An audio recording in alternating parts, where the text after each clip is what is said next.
There are mere days until spring football begins. Rich Rodriguez and company will be on the field again. Rich Rodriguez is having a press conference in mere days. But there's their one big weakness or Achilles heel that could hold this 2026 Mountaineer program back. We got to talk about that, and we're going to do a full spring preview. Stick around for this.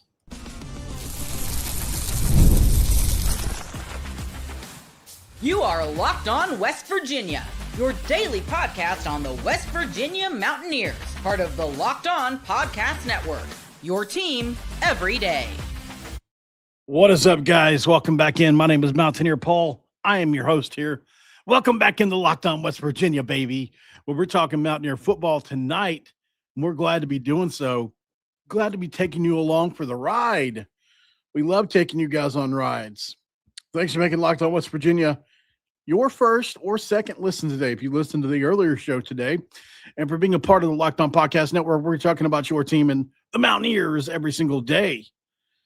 Guys, obviously, we got to talk about the channel sponsor today, and that is FanDuel. Right now with FanDuel, usually it's $5 going to make you come holla, but not this time, because today's episode is going to be brought to you by FanDuel.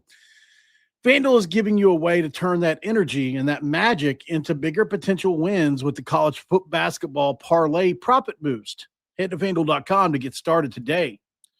Thank you for making us your first listen, like I said, and for being a part of the Locked On Podcast Network. We're talking about your team, Mountaineers, every single day, as I said earlier already as well. I am not alone, though. Back by popular demand, he is a sports savant, and a good friend of mine. Of course, we're talking about the unstoppable Jackson Johnson. How you doing tonight, good buddy? Doing good, buddy. Thank you for coming on. I understand that you've done quite a bit of research into the Mountaineers here recently. Oh, yeah. Matter of fact, some players we also talked about earlier this year and in the last few months of 2025, of course. Making sure of that. Oh, yeah. All right, so this is the rundown. We're going to be given a rundown on quite a few things. Obviously, we're going to preview every position group and talk about different things within that. But there are some big questions with this team, which we'll get into in the second segment a little bit more. We're going to start our preview first, but I do want to I don't want to bury the lead, because there is one weakness that I'm going to give you guys a hint about, and then we'll fully break it down as we do our spring previews. Obviously, there are a lot of positions on this football team this year that, let's just be honest, weren't here last year, or they're no longer here this year, I should say. There's one specifically that give me real cause to worry. So stick around for what that is in the second segment, because I think that this team has a chance to be pretty good. But there's one group that there's just it's a head scratcher for me. So we'll just talk about it when we get there. Plus, I have my intel. We're going to get into a lot of the intel. I'm going to give away some things that I've been told in different position groups, people to look out for, people to watch out for, and all that. But Jackson, if you had to put a headline on a marquee for what this spring preview or this spring is for West Virginia, what is the quote unquote headline to you? Well, for me, it's the quarterback battle. Like, see who's going to be the starter between Scotty Fox, like whether he's going to be able to keep his starting position or if it's going to go to Michael Hawkins Jr. Now, I know like some people were kind of just down on Michael Hawkins because of his tenure at Oklahoma. But one thing to remember was Michael Hawkins' offensive coordinator was a guy named Joe John. But nothing against Joe John Finley, but it's just like boom. It's like then Ben Arbuckle kind of takes over, and it's like things are all right with Oklahoma. It was just like no problem there. But Michael Hawkins will be in a better position over in Morgantown than he ever was in Norman, to be honest, if he started. We don't know yet on who's going to be the starting quarterback, but we will know more as the spring hits. Yeah. Obviously, that is probably the headline of the offseason. There's no doubt about it. There's a couple other questions you can have, like where does the offense get explosive plays? There's obviously the size infusion of wide receiver that were brought in. You've got what are the roles that the tight end is going to be, and obviously the starters and the starter in the running back room is solid, but who behind that? You could talk about the O-line functionality and is it going to be something to worry about early, or is it going to be a problem in September? And then what about edge rusher identity? We've got the secondary, which is a one we're going to talk about later as well. So let's dive straight into this because, as we said, spring ball's almost here. We're just about 5 days away, and the roster is basically a brand new team again. So, am I going to read you 100 names? No, but I'm going to tell you exactly what matters once practice starts because let's start with the headliner, Jackson. Obviously, you kind of lead into it. Let's go ahead and start with Scotty Fox Jr. versus Michael Hawkins. Mm-hmm. Is it going to be a topic that you get tired of hearing of this offseason from me? Yes. Is it still interesting every time you talk about it? Yes, It is. Obviously, Fox did what he did last year, right? He had a great year, 1,200 yards overall. He had some nice runs. But it was better as a passer. Obviously, Cam Vaughn to throw the ball deep to. They had some highlight plays. Hawkins brings the prototypical Rich Rod runner / creator. And, I think the spring objective is this. Separate them in 15 practices. The spring tell is going to be red zone package, third down scrambles, and who the staff trusts to run the full menu. Fox may win the start of the spring. Hawkins could win the end of the spring, right? Mm-hmm. So that's going to be important to watch here. As Michael Hawkins catches up, and he's on campus now. He's lifting with the team now. His brother's on the team now. They're catching up. Throwing sessions are being worked out for spring. I've already been told. Scotty Fox is trying to get the lead on this. He's already got relationships. So throwing sessions are being planned out for both quarterbacks. Which quarterback can win the trust of their teammates and get these throwing sessions? Both can make them happen. But it's like, as a wide receiver, do you want to go to two different quarterbacks throwing sessions every week?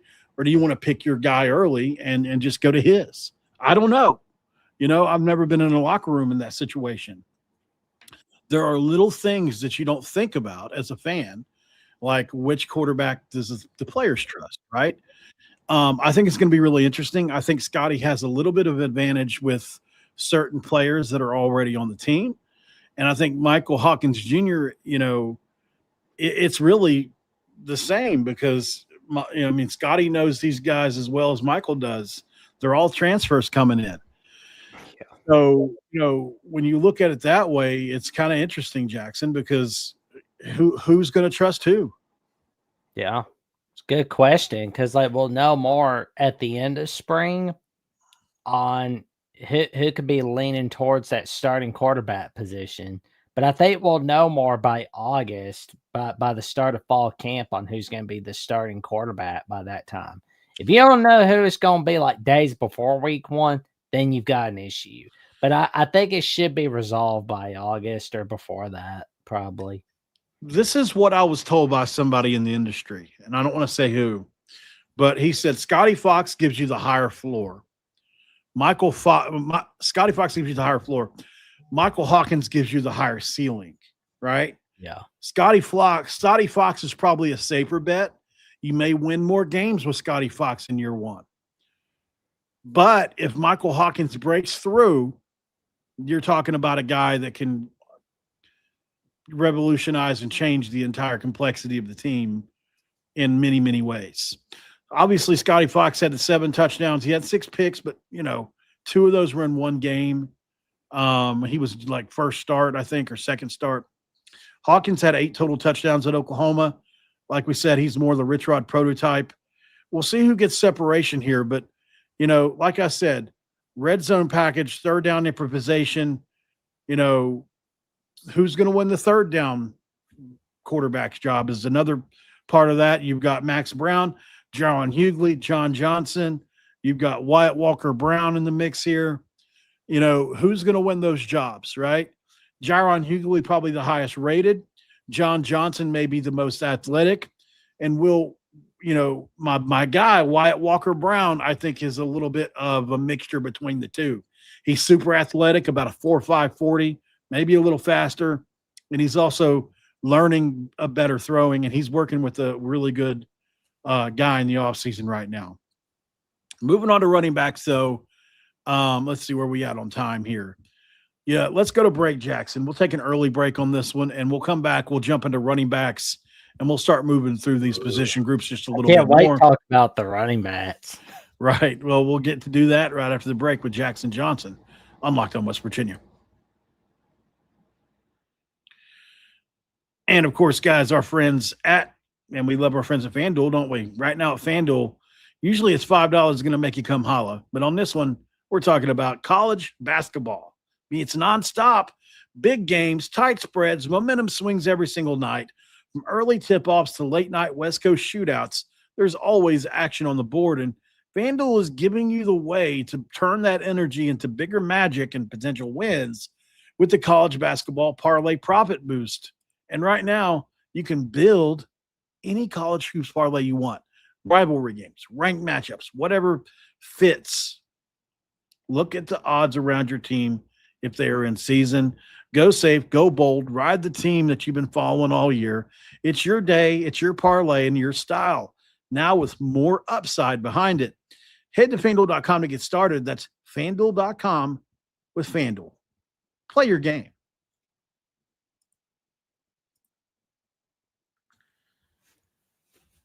And, of course, we can't forget about our friends, and we do love our friends every single time at Indeed. Right now with Indeed, guys, if you've got a job that needs to be taken up, this is the spot. Workplace chaos, deadline stacking up, inbox overflowing, and the one position you have to fill still sitting open. When the pressure's on, you need the right hire. This is a job for sponsored jobs. Indeed sponsored jobs help you reach people who actually fit what you're looking for. Skills, experience, and location. So you're not just hoping the right candidate stumbles across your post. That's right. Here's a stat that says it all. In the minute I've been talking to you, companies like yours have made 27 hires on Indeed, according to Indeed Data Worldwide. So if you're hiring, you can spend less time searching and more time interviewing candidates who check all the boxes with Indeed sponsored jobs. Spend less time searching and more time interviewing candidates, less time, less stress, more results. When the right person comes through your door to cut the chaos, this is a job for Indeed sponsored jobs. Listeners of the show get $75 is going to make you come holla. Sponsored job credit to help get your premium job status it deserves at Indeed.com/podcast. Just go to Indeed.com/podcast right now and support our show Locked On West Virginia by saying you heard about Indeed on this podcast. That's Indeed.com/podcast. Terms and conditions apply. Need to hire? This is a job for Indeed sponsored jobs.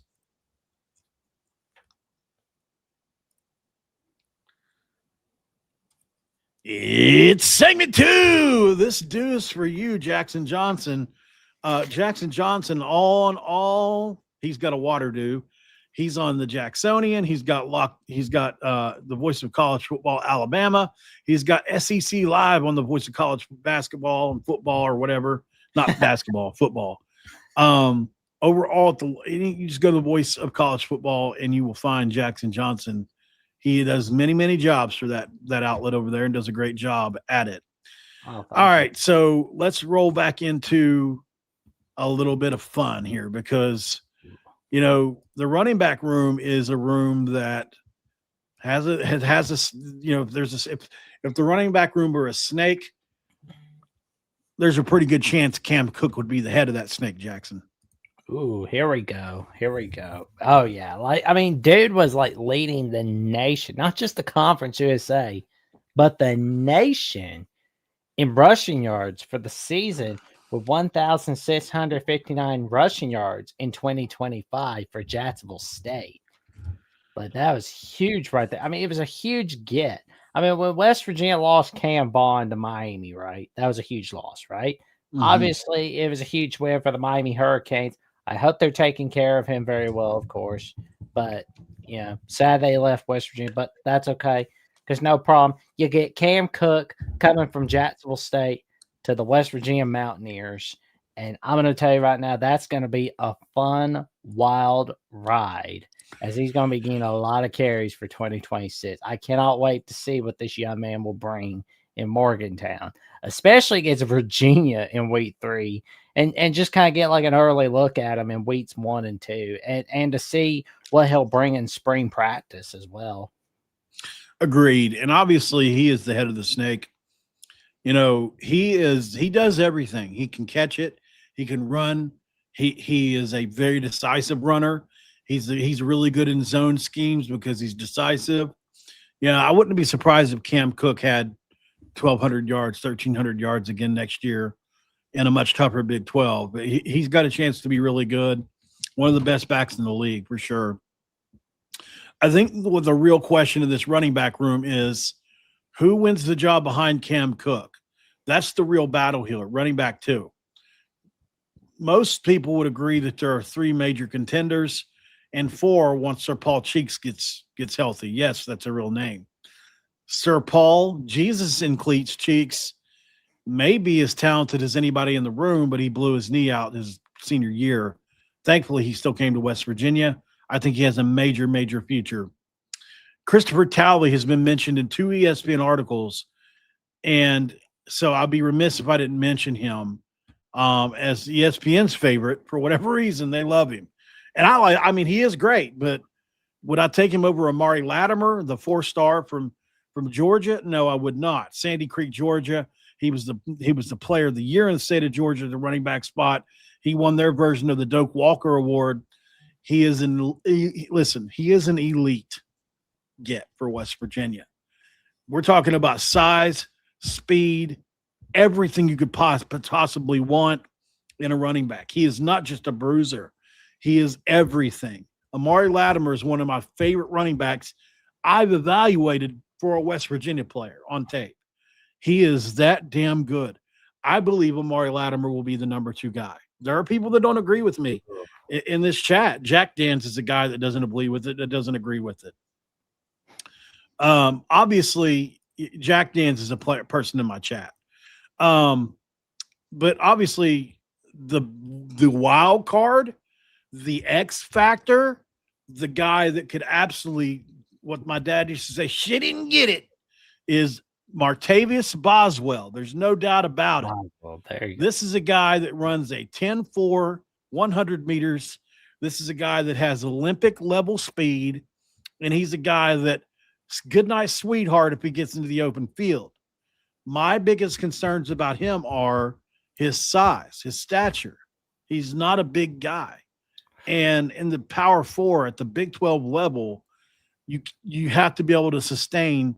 In Rich Rod, here's my biggest question with Boswell. If he can answer this, if he can be a Deuce Vaughn, we've seen smaller running backs do this before. Deuce Vaughn is a great example at Kansas State. They were able to give him the ball 7 or 8 times in a row.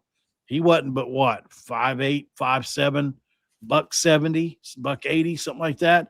But he was like Darren Sproles, he was thick. Can Martavis Boswell be a guy? Because Rich Rod's offense is predicated off tempo. It's if you get 5 yards on first down, you're snapping it again within 7 seconds. If you get the first down, you're snapping it again within 7 seconds. And that's all the way down the field, and it could be 14 plays in some cases. It can be exhausting to be especially a running back in this offense. It really takes its toll on running backs. Martavius Boswell is a guy that I question his stature for until proven otherwise. I think that's a fair take. Once he, does it, if he proves that he can do it, then the wheels could fall off of who the starter is in that room. Because ability-wise, he's got the ability to be a major, major player in the room. Go look up Martavius Boswell, and your jaw will hit the floor. He's literally a speed demon, and he's got the ability to bounce in and out. He can do it all, and he's a great receiver. He's a junior college transfer. The staff is really high on him, and he's probably the early favorite to win the running back 2 spot, I would imagine.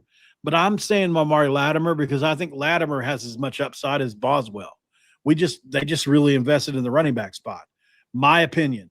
We got to move on to another room here. We can't keep staying. It's my fault we're staying so long on certain rooms, but yeah, Boswell, I'm hoping he can be a junior dog for West Virginia, because that would be neat right there. Like if he's a junior absolutely. dog, it'll be awesome in 2026. Fullback Caden Luke's going that job because he's the Ooh. only guy there. Yeah. Wide receiver is an interesting room for West Virginia. There's no doubt about it. What'd I say? You Dote said about it. good about it. Like a Canadian again? Okay. Yep. Obviously, I'm doing it on purpose. It's a bit at this point. The wide receiver room, though, obviously you've got DJ Epps. There's a ton of guys in there. Jaden Bray, DJ Epps, Teron Francis, Kedrick Triplett, Keon Hutchins, Prince Strawn, Malachi Thompson, Armoni Weaver, John Nider, Robert Oliver, Cyrus Trawl, Greg Wilford, Charlie Hannafin, and the tight ends. So you have to look at this as a wide open, basically. Like there are guys that, and here's another thing. This room is big. You've got a 6'4", a 6'2", a 6'2", a 6'2", a 6'2", a 6 feet, 6'1", a 6'2", 6 feet. Like this is a big room. There's a lot of guys over 6 feet. Big man. Yeah, I would say this. Teron Francis hurt his knee. Before then, he was probably my favorite to be, by the end of the year, your number one receiver. But I do think Jaden Bray, you have to give him the number one spot for now. He's healthy. It's funny. I did a video on him the other day. 4 hours later, West Virginia University released a video of him catching the jug machine, and asked him like 5 or 10 questions called Jugs with Jaden. I'm not saying it's because of me, but it was funny how that worked, right? Told you guys, I heard he was turning heads, and then 4 hours later, West Virginia put a video out on him. I told you he was turning heads. Anyway, Jaden Bray, number one, right? DJ Epps is the guy you're going to look at. Teron Francis are 3 of your top receivers in the room. Prince Strawn, John Nider, I would say. And then the two junior college guys will be your top 7 in this room for now. Now, positionally, I don't have that right in front of me. I'm assuming Triplett will be your slot. Epps will probably be one outside receiver. Yeah. Bray will be an outside receiver. Francis will be an outside receiver. Hutchins and Triplett. Well, we said Triplett, but Hutchins will be, I'm not sure, with him, he's such a speed demon. But yeah, there's a lot of talent in this room. John Nider will be an outside receiver as well. They've got about 8 guys in this room that are all within a similar talent level. You're going to need a couple guys to separate. Is that Jaden Bray? Is that Prince Strawn? Is that Teron Francis? DJ Epps? I don't know. But there is talent here. I know that. I think there's a starting 5 or 6 here that you can get a lot of production out of. And I do think you've got a guy, a couple guys that can get you 500-600 yards in this room. In this offense, you're not going to find too many 1,000-yard receivers. So, I know, did you have somebody you wanted to highlight in the wide receiver room? I'm curious about Jaden Bray, because we didn't see much of him last season. But, he's going to be moving up in the receiving room this year. I want to see what he'll bring. Because, last year, he had, 7 receptions and 95 receiving yards. I want to see what he can bring for 2026. Yeah, and if you go back and look at what he did at Oklahoma State, obviously, his sophomore year, 35 catches, 400 and something yards. He was the second leading receiver to what many people would say was – and Brendan Presley is a top 3 receiver in the conference. So, he's already broken out before, and he came from Oklahoma State where they just build wide receivers. Jaden Bray certainly is an option. Most people would say number 1 because he was number 1 last year. Tight ends, we're going to run through this one. There's basically 3 guys in the race. Ryan Ward, Josh Sapp, and Cam Ball. Cam Ball is your typical 6'6" offensive lineman type, 6'7", 240 pounds, transferred in from Mississippi State. Ryan Ward. Oh, yeah, I didn't say where any of those other people transferred in from. Sorry. Ryan Ward came in from North Carolina last year. He's your do-it-all. He can do both. Josh Sapp comes in as a receiving tight end from Clemson. I would imagine that he's going to be in the mix, number 2. I'd pick Ryan Ward to be your starter here. Really not a whole lot beyond that. Offensive line, I could do an entire show on. We may only get through the offense today, but we're still going to talk about the major flaw that we need to talk about. This is just one hell of a situation here with the offensive line, because I personally think that, this is the one thing on this team that has to work, Jackson. No doubt about it. Let's go to break really quick. We'll come right back and we'll break down this O-line, and then we'll talk about my big fear, the big flaw. We'll be right back. All right, guys, this episode is going to be brought to you by our friends at Robin Hood. And really what's cool about Robin Hood right now is what if sports were traded like markets? Well, now you can put your sports IQ to work in real time with Robin Hood prediction markets. It's not you against the house. It's you participating in a live market. You can buy or sell your positions live all game long. Use your sports knowledge in the moments that matter. Robin Hood prediction markets changes the game. It's people moving the action. So when momentum shifts, you can move with it. I always knew the game, but never had a dynamic way to apply that knowledge, right? Now I actually take part live in a market powered by people. You're no longer just a spectator. Play by play, you decide. Trade every play with Robinhood. Now available across the U.S. Download the Robinhood app and now you can begin. Futures and cleared swaps trading involves significant risk. It is not appropriate for everyone. Event contracts are offered by Robinhood Derivatives LLC, a registered futures commission, merchant, and swap firm.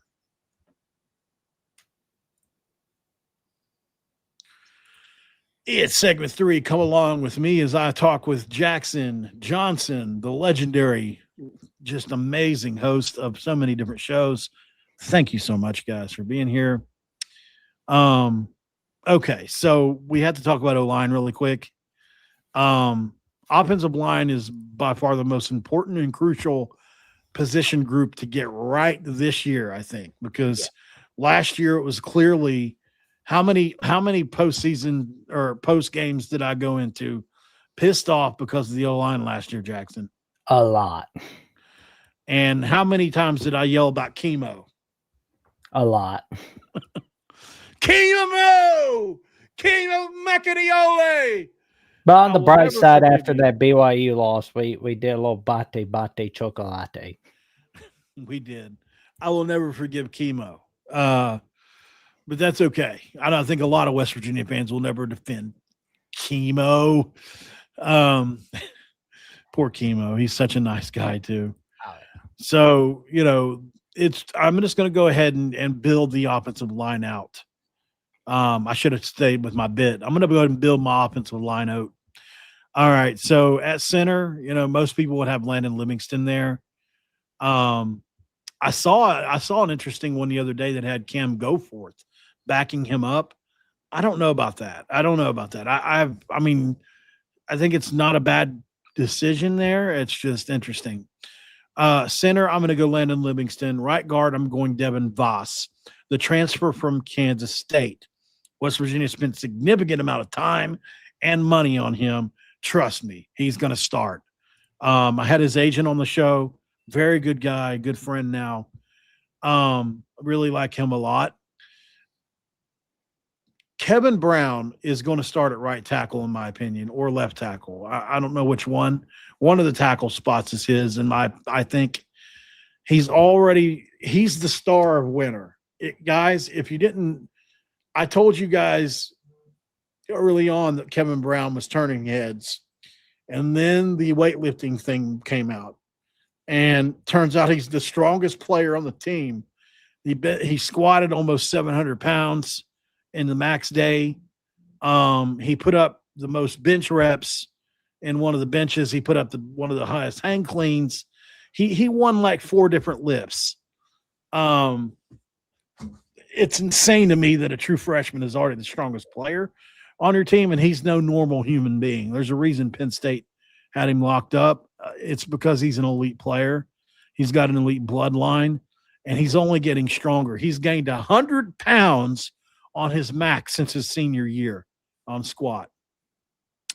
I like Malik Agbo as well as one of the tackles to back up. I don't think he'll start right away. Nick Cray should win a tackle job. And then really you've just got to figure out your left guard, which could be one of a couple guys. It could be Wes King. A lot of people like him to win one of your guard spots. It could be Amari Grayson. A lot of people like him to win one of your guard spots.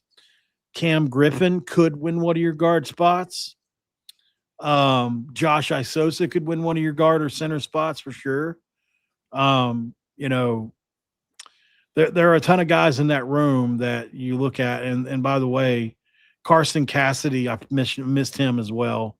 Ooh, as one of your tackles. To Butch Cassidy. No.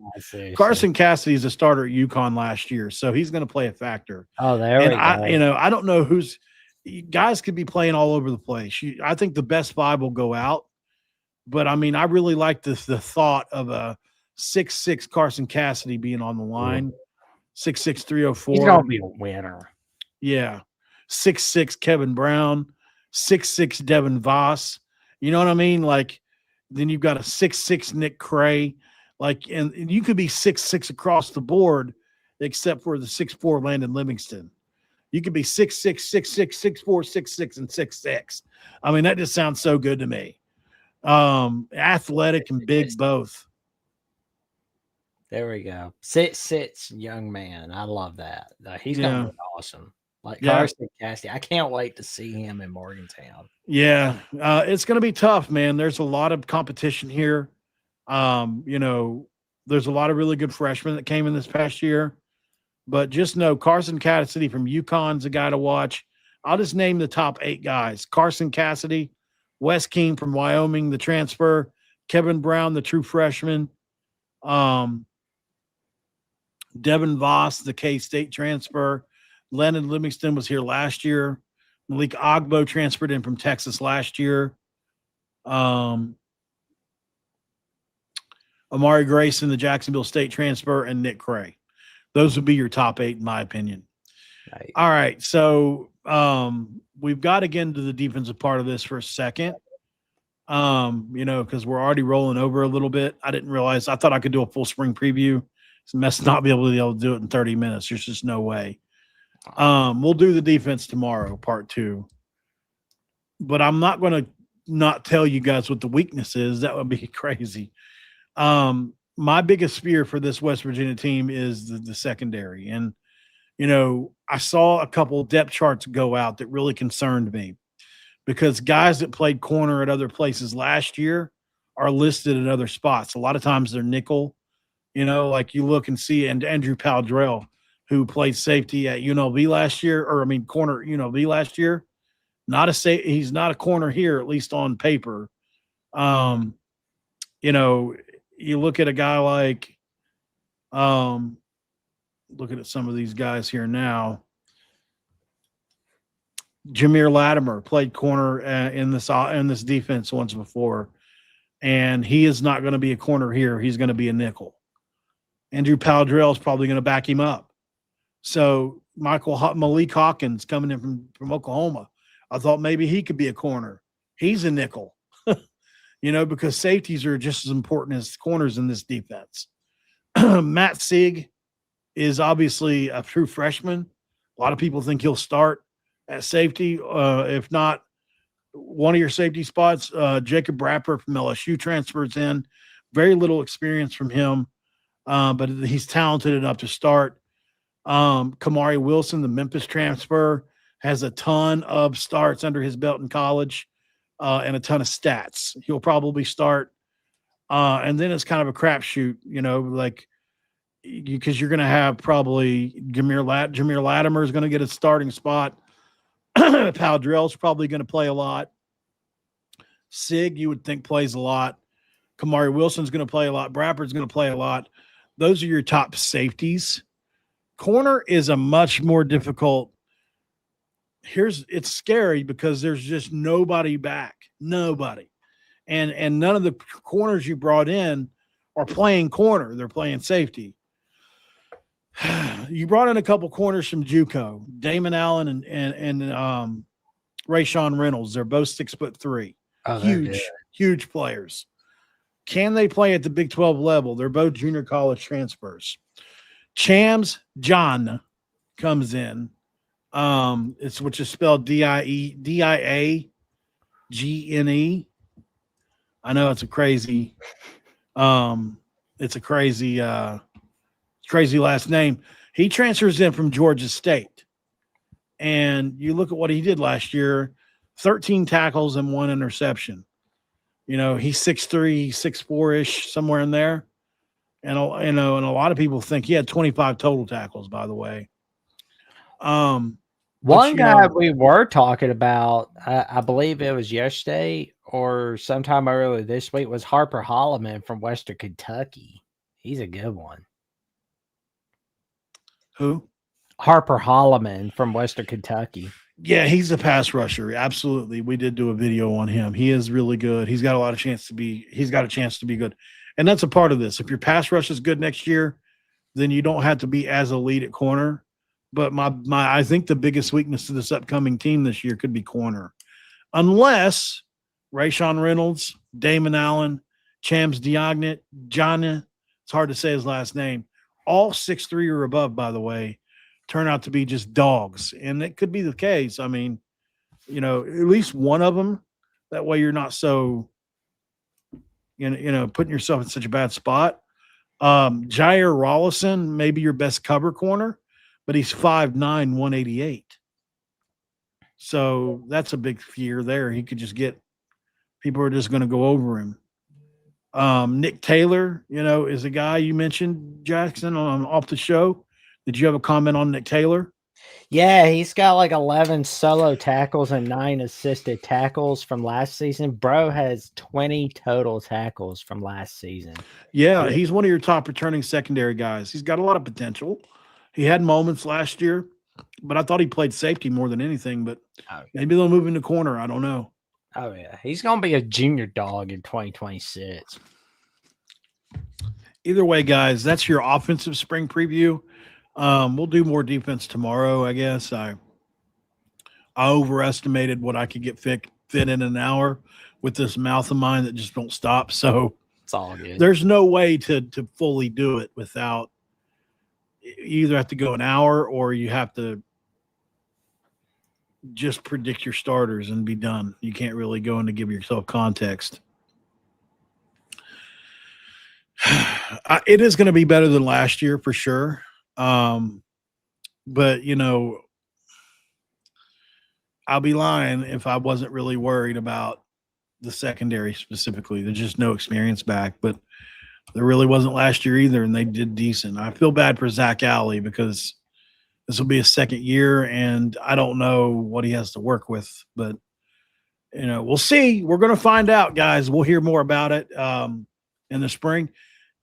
Here's what I know. Offensively, we've got a lot of talent, and if they're winning a lot of the matchups, that's going to say something. If the defense is bowing up every day, that'll be exciting because we know our offense is going to eventually be good.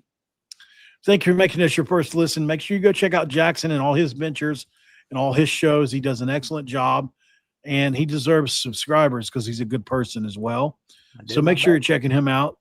And we will see you guys on the next one. The Everydayer Club is really cool. If you could check it out, Locked On, you get free audio. You get a whole bunch of other stuff as well as, there's a bunch of gear they're going to be selling. There's a bunch of stuff. So check out the Locked On Everydayer Club. That's Locked On Podcasts with an S. Locked On podcast with an s.com/everydayerclub.com. All right, guys, we're out of here. See you tomorrow. Have a great rest of your weekend. Hopefully you guys enjoy your work week, and we'll see you on the next one. Jackson, what do you want them to know? I want everybody to just kind of roll damn tide, but Mountaineer Paul wants you to make sure That you don't forget to cue them country roads, baby. Good night.